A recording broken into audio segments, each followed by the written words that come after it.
The NHL is terrified of the Florida Panthers for the next several years and beyond for several reasons, thanks to that man setting up the roster and putting together great contracts. But there are still questions that remain about the future of some of the Florida Panthers that are on the last year of contracts, and what are they going to do moving forward? Guys, thank you so much for joining me on this episode of Panthers Digest. I'm your host, Greg Andrews. As always, don't forget to hit that subscribe button down below because you guys need to stay up to date with anything and everything that has to do with your back-to-back Stanley Cup champion, Florida Panthers. So, this whole episode is geared around pretty much the next few years and beyond for the Florida Panthers. The salary cap, guys who are getting on expiring contracts this season, guys who may have some coming up in the next couple of years, 3 years, and just what is this team going to do moving forward? How are they going to look as the seasons keep progressing? And is there a little bit of a double-edged sword that is going on with this Panthers roster? So we're going to dive right into this. So first, we're going to go into the salary cap over the next 3 years. So it is going to go up. There could be some adjustments, minor, every single year for the next 3 years. This past season was actually supposed to be less than it is right there at the $95.5 million. I think it was supposed to be around $92.5 or $93.5 million, but they raised it. So next year it could be a little more. It could be a little less. Same thing for the 2027-28 season. So those numbers are not 100% solidified. They could change a little bit here and there, but this is the reason why I'm starting off with this. The contracts that the Florida Panthers have on the books. Remember, 10 players signed for 5 years or more. The reason why I am saying this is because that salary cap going up leaves room for the Florida Panthers to sign some of the contracts that they have that are expiring this season for big names or for up-and-coming big-name Panthers like Mackie Samoskevich, which we'll get into in just a minute. So, moving on. The Florida Panthers are $3.75 million over the cap. Everybody knows that. I brought it up time and time again in multiple episodes. Even Arda Ocal brought it up, saying that yes, they're over, and what do they do to get under it? Do they have to get rid of Erod? All of that stuff, which I'm not going to get into too much about that today. But with the way the salary cap is, again, the ceiling, the uppers, that was the previous slide that I showed you guys. That's the upper limit for the cap. The lower limits are $70.6 million for the next season, then $76.9 for the following, and the 27-28 season is at $83.9. That's the lowest teams need to meet. So there are certain parameters that need to be met by teams. There is a certain amount. You can't just tank to try to get the number one pick in the NHL, or to try to get the number one pick in the NHL. You have to field a roster that meets specific salary cap criteria. So those are the lows. So as we move forward, I went through, and I think we all know who the 10 guys that are on contracts for the next 5 or so plus years. We have Barkov, Tkachuk, Reinhart, Bennett, Verhaeghe, Marchand, Lundell, Jones, Ekblad, and Forsling. What is terrifying is this. For the next, possibly, 5 years, the Panthers' first line, and I'm going to show you this right now, is in check. You can see right there. Those 3 guys are here for the next 5 years. The second line, pretty much here for all 5 years. Rodriguez is the biggest question mark. We don't know what is going to happen with him this season. You heard Arda Ocal say, listen, I think he's going to stay for the long term. It is riding on what happens with Matthew Tkachuk. We'll see. Will he be on long-term injury reserve for the whole year? Will he not? We do not know, because if he is on long-term injury reserve for the whole regular season, the amazing part is this. They might actually be able to keep Evan Rodriguez heading into the playoffs. Because remember, they do not actually have to adhere to salary cap standards this season. That's next season. So they might be able to somehow find that loophole, have Tkachuk on there. I know people are like, they'll magically be ready for game 1. Guys, there are certain things that have to be met from the doctors that are in the Florida Panthers organization that state from their diagnosis. And I always say, oh, maybe they're getting paid or they're going to lie. They're going to be this. No, they're not going to do that. They're doctors. It is against the law for them to actually do that and lie for the sake of a team's benefit. It is about, is the player ready to go or not? So if he's not ready to go during the regular season at all, but he's ready to go for the playoffs, we'll see. So there is a slight possibility, very, very, very, very small, that Evan Rodrigues can stay. So again, Evan Rodrigues could still be there. So that's 3 years. He's got 2 more years after this. So that second line could possibly be intact. If not, they still have 2 out of those 3 players that will remain. My number 3. The reason why I circled Luostarinen is because Lundell and Marchand are signed through 2030 and past, especially for Marchand. Luostarinen has 2 more years left on his deal, I believe. Yes, he does. He's got, 1 more year after this. So they're going to look to try to extend him. So that third line is at least in check and will be together for the next 2 years. And then the fourth line, as you can see there, that's the biggest question mark is, are they going to try to re-sign Jesper Boqvist, Thomas Nosek, and of course, Mackie Samoskevich they're absolutely going to be re-signing him. He's at a very low amount at $775,000. So let's keep looking here at the defense. That first line on the defense, Gustav Forsling, Aaron Ekblad is not going to go anywhere. Nico Mikkola, on the other hand, though, that is a big question. The good news for the Panthers is this. The salary cap goes up next year, so they have him for this season. He's not going to go anywhere. He's a 6'6" guy, big body. His game has changed. He's a great defender, but he can also play offense now. His game has changed since he came into the Panthers system. He has gotten better. I think he's going to stay. He's going to sign long term. Like Arda said, players want to come to the Florida Panthers because they want to be with a winning team. They want to win championships. They want to be with a great organization, great GM, great owner, great players, great practice facilities, so on and so forth, training staff, whatever you want to say. He will stay. He might even take less money. And the great thing is, and again, Kulikov's got 3 more years on his deal, and then Jeff Petrie signed for 1 year, but Nico Mikkola has 1 year left on his contract. He's got $2.5 million on it. Dmitry Kulikov still has 2 more years after this year at $1.15 million. The reason why I bring this up is because of, in a second, I'm going to get into the goaltending situation. If we leave goaltending out of this, because we know that Sergei Bobrovsky still has 1 year left, $10 million that he's getting paid. So that $10 million that is coming out of the salary, that is coming off the salary cap, it helps push it over. I mean, imagine if he only took 5. We wouldn't be over the salary cap. They would be in good standing right now. They'd actually have a little bit of extra room, so all these guys could stay. Nobody would have to leave in terms of Evan Rodrigues being traded or another player being traded to try to get under it. But there's so many different scenarios, and that's not what I'm talking about. What's scary is every one of these lines stays intact. The 10 players that are currently under contract keep that first line, essentially the second line for the forwards and centers. They are the same for the next foreseeable future. The first line for defense is going to be the same. The second line on defense, I think, is going to stay exactly the same for years to come because of this. The 10 core players that are under contract, the forwards and centers take up $53.375 million right now. The defense takes up $18.85 million. That's a total of 72 and pretty much almost a quarter million. It's $72.225 million per year. So if we fast forward to not this season, but the next season, when we have $104 million to use for the cap, we have $31.775 million to use next season to sign guys. Again, I'm not putting in Bobrovsky because it's the last year of his deal. So we'll see what happens there. And you heard Arda say, I don't know, maybe if he stays, maybe he'll take a little bit of a discount, want to keep winning. Maybe he'll retire. I don't know. That's one of the biggest question marks that remains for this team is, what is Bobrovsky going to do? I think both sides, like he said, the Panthers and he want to reach a deal. He wants to stay here. I think he'll sign for probably a 2 to 3 year deal, maybe a little bit longer, maybe a 4-year deal, and hopefully he'll take a discount because of his age, because we don't know how much longer he's playing, even though it's some of the best hockey of his career, which we'll talk about in a second.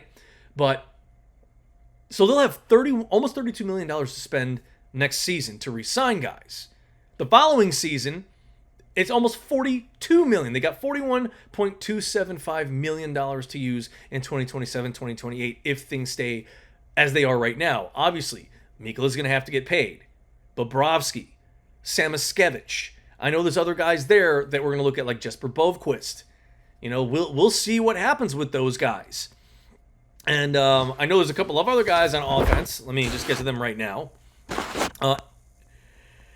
Again, Luostarinen is another one of those guys who still needs to get paid money. So I don't think they're each going to warrant, $7 or $8 million per year. I don't think it's going to be anywhere near that. So they're still going to have room. This is the thing that's scary. They're still going to have room to sign even more talent. Just those three guys. Let's say we re-sign Mikkola, Bob, Samoskevich, and Luostarinen. You get all three of those guys to sign contracts. Let's just spitball it and say they're all going to average on the high side, just to take up the money and kind of throw it out there around between $3.5 to $5 million per player. So if we're doing the math, and let's just make it at $4 million for 1, 2, 3, you got 4 players at $4 million per player. That's $16 million. So you still have $15 million, almost $16 million to work with after you sign those 4 guys. That's a lot of money to work with for the Panthers. That's a lot. And that is what is scary. They can get better as the seasons go by, as the salary cap goes up because of the contracts that they have with their core 10 players. That is one of the most amazing things that I have to say about this team. So again, you can see the contracts here, the $10 million a year for Barkov, $9.5 million for Tkachuk, so on and so forth. You guys can read it. You can see it. It's clear as day. I've already gone over the numbers. This is the defense right here. So, again, I think Mikkola signs. I mean, he's 29 years old, and that is one of the things I'm going to get into right now in about 1 second. So you can see here, Bobrovsky, what's going to happen. I don't think he's going to take $10 million a year. I think it's going to be less. I don't think he's going to be greedy. On this team, the way it's been so far, especially with the Marchand, Ekblad, as well as the Bennett signings, they already knew, because they spoke, that they were all going to be taking less than Bennett was. Ekblad already said in multiple interviews so far that he said, it was always Florida. It was always going to be Florida. He wasn't going to go anywhere. He knew he was going to take less money. I think he wanted to. I don't think there was any discrepancy that he was going to be signing anywhere else. I think all the rumors were so unnecessary, because he spent his whole career here. He loves it down here. They just won 2 Stanley Cups. He's been injured for a lot of his career. The Panthers helped him get back on track. The facilities are great. The coaching staff is great. The training staff, that's the trainers in the training room that help these guys recover from their injuries and stuff, outside of just the doctors performing surgery and the physical therapists doing what they do. I mean, it's one of the best organizations right now.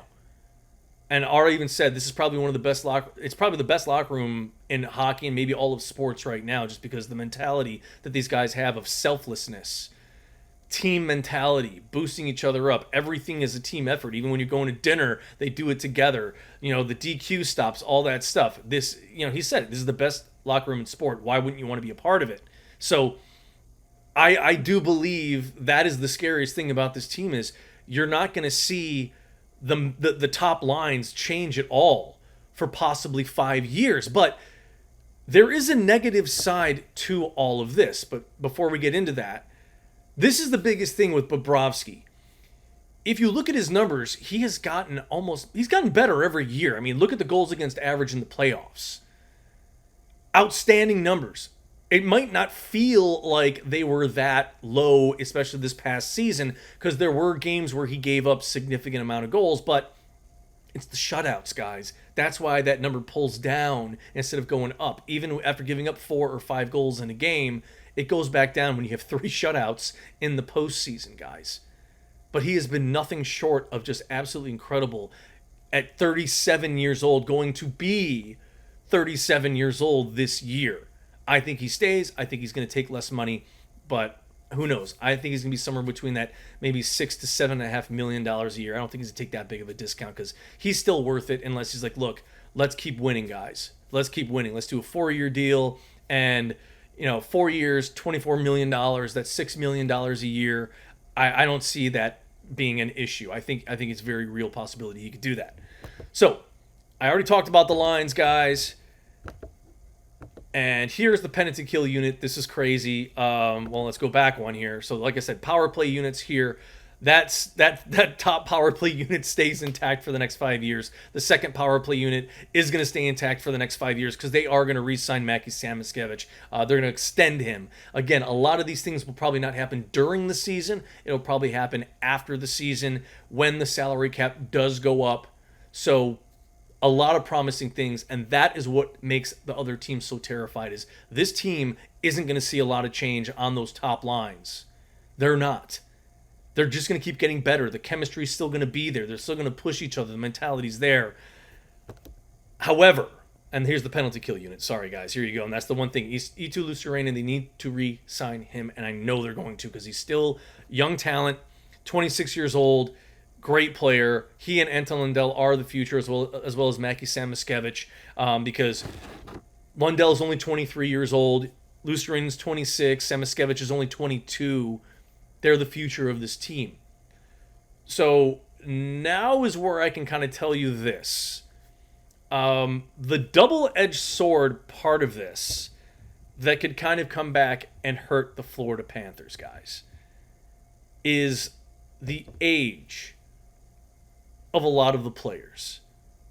Right now, Barkov's 29, Tkachuk's 27. He's one of those guys that'll still stay around for a while. Reinhart, 29. Bennett, 29. Verhaeghe, 29. Marchand, going to be 37, or he is 37, I'm sorry. Jones is 30. Ekblad, 29. Forsling is 29. I said Bobrovsky's 36, going to be 37. Mikkel is 29 years old. Kulikov, he's 34 years old. That's a lot of guys in their late 20s, 30s. So if you fast forward the tape and go to 5 years from now, these guys are in the mid-30s at 34 years old. And Father Time remains undefeated with any athlete, no matter who you are. Longevity has a point to where it will start to run out. You do not have an infinite amount of time in any professional sports league to play the game. And that is what is the double-edged sword here, is right now, this team is, I think, in my opinion, I'm not going to say they're going to win and make it to the Stanley Cup Finals each of the next 5 years, although I would love to see it happen. I would love to see them win a Stanley Cup for the next 5 years in a row and make it 7 in a row. That's awesome, but that's a pipe dream. Injuries, age, trades, whatever, something might come up, because I think Bill Zito will see a point where some of these guys will age, that ceiling that they hit will start to come down, and he'll say, you know what, we can get value from this guy, we might have to trade him, whatever it might be. Eventually this whole thing, I don't want to say come crashing down, but there's going to be a regression for the players, unfortunately. But that's in any sport. That's happenstance. It's going to happen no matter what. It is inevitable. That is the flip side of this coin. We have the one bright, shiny, new, incredible side that's like, wow, man, you know, you're just licking your chops at looking at the Stanley Cup for next year and making a run to the Stanley Cup Finals again and the following year. I'm thinking the next 3 to 4 years are the sweetest spots for the Panthers to take advantage because of the chemistry, because of the lines they have, the contracts, keeping all of these guys on the roster and not changing it. Because, again, don't fix what isn't broken, guys. Keep the team together. And I think Bill Zito is going to continue to do that year in and year out. Extend guys when you can, but he's also going to start thinking about, can we build a younger roster for the future to maybe not have this enormous regression that a lot of teams have. I mean, look what happened to the Blackhawks. They won not consecutive in a row, but they won Stanley Cups. Then they dropped off, and haven't been, doing a whole lot in the last couple of years. It's been tough, as a Blackhawks fan to watch. I am a Blackhawks fan. I'm from Chicago originally, but as a kid, I loved the team, and I supported them even when it was Taves and I can't remember the name, but I remember those days of watching when they made it to the Stanley Cups, made it to the Stanley Cup Finals and won in the 2010s. And I loved it. It was great watching those teams play. It was absolutely unbelievable. Sorry, it was Taves and Kane, And they regressed. The teams break up eventually. These guys get older, they regress, they have to trade players, or they retire, so on and so forth, or they leave as unrestricted free agents. So The NHL should be terrified at this point right now for the next few years. Absolutely. The team doesn't change. That fourth line, we'll see a lot of change there. Probably. But I think the first through third lines, they're going to be shored up as being the exact same thing for the next 3 to 5 years, hopefully 5. The defense, that first and second line, are going to be the same. But a lot of it's going to come down to also, will Bobrovsky take less? Will he help them free up more cap room moving forward? How much are the other guys that they need to sign? The other, I would say core four, but the added bonuses that help the core four and build a deeper roster, Samoskevich, Mikkola, and Luostarinen. I mean, Luostarinen's a key part of that third line with Marchand right now. I mean, can they get the most out of Marchand too for the next 3 years? But we'll see. That's why the NHL should be so afraid of the Florida Panthers right now. And for the next few years, is because there is not going to be a lot of change on this roster except on that fourth line and like the deeper lines, that those guys that are the sixth player, those guys that are deeper into the roster. That's where we're going to see the change. But the top lines, the ones that do all the big time scoring, make the big time plays, put up the numbers, help this team get to the finals and really be the juggernaut, that doesn't change. That's why the NHL should be afraid of a team with the mentality that they have, selfless. It's about team. We win together. Not one person. We win together. Another question is, will they have to do it without Tkachuk for a whole season and maybe see what happens in the postseason when he returns? Will he be the same player as he was? But this is all me just being skeptical about, okay, what's he going to do? What's he not going to do? How bad is the surgery going to be? Is he out for the whole season? Is he not out for the whole season? But we will see. But that's why the NHL is horrified of the Panthers, is because the contracts they have, 10 guys, 5 years, same team. And it's going to be even deeper than that next year. I think it's going to be 13, 14 guys. They're going to be the core 14 on the roster because, again, Bob, Mikkola, Luostarinen, Samoskevich. I think it's going to be 14 guys, although Bob will probably be 2 or 3, maybe 4 years. So we'll see what happens. But anyways, that is up for this episode of Panthers Digest. Thank you all so much for joining me. I hope you had fun. I know I did because I love throwing this stuff at you guys. Really, really interesting to think about. Please comment below, subscribe, like, share. I would really appreciate, again, your support is incredible. I do appreciate it, especially in the slow time of hockey season. But anyways, guys, look out for the next episode. It'll probably be coming tomorrow, possibly on Saturday, so bear with me as I start generating more content. And I'm going to be having a new guest. I will let you know when that person will be joining me. It should be in the next week or two. I will keep you updated on that as well. But thank you again for all of your support. I'm your host, Greg Andrews. Go Cats!